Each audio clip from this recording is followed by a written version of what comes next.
పూర్తి వివరాలకు చదవండి రేపటి అక్షర శిల్పం దినపత్రికలో.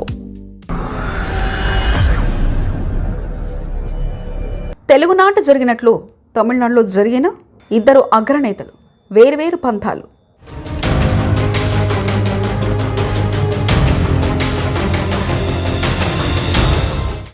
తమిళంలో విజయ్ అగ్రహీరో, తెలుగులో పవన్ కళ్యాణ్ పవర్ స్టార్. విజయ్ పోల్చితే పవన్ కళ్యాణ్ కొన్నేళ్లు ముందుగానే రాజకీయాలు అడుగుపెట్టారు. కానీ స్ఫూర్తి నింపడంలో మాత్రం తమిళ హీరో విజయ్ దూకుడు ప్రదర్శిస్తున్నారు. తమిళనాడు మార్పు తీసుకొచ్చేందుకు తమిళ వెట్రి కలిగం అనే రాజకీయ పార్టీని కొంతకాలం క్రితం ప్రారంభించారు. వచ్చే ఏడాది తమిళనాడులో అసెంబ్లీ ఎన్నికలు జరగనున్నాయి. అధికారమే లక్ష్యంగా విజయ్ రాజకీయ పావులు కలుపుతున్నారు. ఈ నేపథ్యంలో తాజాగా మహాబలిపురంలో పార్టీ మహాసభలో విజయ్ ప్రసంగిస్తూ రాబోయే అసెంబ్లీ ఎన్నికల్లో మెజార్టీ స్థానాల్లో విజయం సాధించి తమిళ రాజకీయాల్లో చరిత్ర తిరగరాస్తానన్నారు. తన పార్టీ ఎప్పుడైనా సామాన్యులకే రాజ్యాధికారం కల్పిస్తుందని ప్రకటించారు.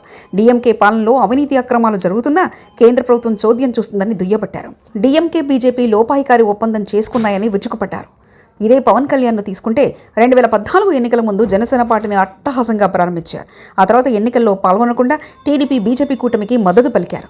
ప్రశ్నించడానికే పార్టీ పెట్టానని బీరాలు పలికిన పవన్ టీడీపీ బీజేపీ అవినీతి పాలనపై నోరు మెదకపోవడం తీవ్ర విమర్శలకు దారితీస్తుంది.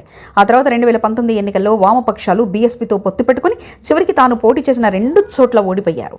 వైసీపీ అధికారంలోకి రావడం, కేంద్రంలో మళ్లీ బీజేపీ అధికారంలో రావడంతో పవన్ వెంటనే యూటర్న్ తీసుకున్నారు. బీజేపీతో పొత్తు పెట్టుకున్నారు.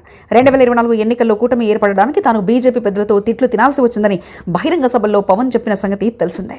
పవన్ రాజకీయ పందా ఇట్లుంటే మన పొరుగునే తమిళనాడు రాష్ట్రంలో సినీ హీరో విజయ్ రాజకీయ పార్టీని స్థాపించి అధికారమే లక్ష్యంగా బీజేపీని సైతం ఏకిపారేస్తున్నారు. పవన్ మాత్రం చెప్పేదొకటి చేసేదొకటి అన్న చందంగా తయారైందన్న విమర్శ బలంగా ఉంది. విజయ్ రాజకీయ ఉపన్యాసాల్లో ఆత్మాభిమానం పరిమళిస్తుంది. కానీ పవన్ ప్రసంగాల్లో బానిసత్వ మనస్తత్వం కనిపిస్తుందని సొంత పార్టీ నేతలు విమర్శిస్తున్నారు. ఇందుకు ఉదాహరణగా నిన్న అసెంబ్లీలో మరో 15 ఏళ్లు చంద్రబాబుతోనే కలిసి ఉంటానన్న కామెంట్స్ జనసేన కార్యకర్తలు గుర్తు చేస్తున్నారు. నిజంగా రాజకీయాల్లో ప్రత్యామ్నాయ శక్తిగా ఎదగాలంటే విజయ్ విజయమో వీరస్వర్గమో అని తెలపడాలని స్ఫూర్తిదాయక అభిప్రాయాలు వ్యక్తమవుతున్నాయి. కానీ పవన్ మాటల్లో ప్రత్యామ్నాయం, మార్పు లాంటి పదాలు తప్ప చేతల్లో అందుకు పూర్తి భిన్నత్వం కనిపిస్తుందని సొంత పార్టీ నాయకులే నిట్లూర్చుతున్నారు. మరిన్ని కథనాల కోసం సబ్స్క్రైబ్ చేసుకోండి మీ అక్షర శిల్పం. పూర్తి వివరాలకు చదవండి రేపటి అక్షర శిల్పం దినపత్రికలో.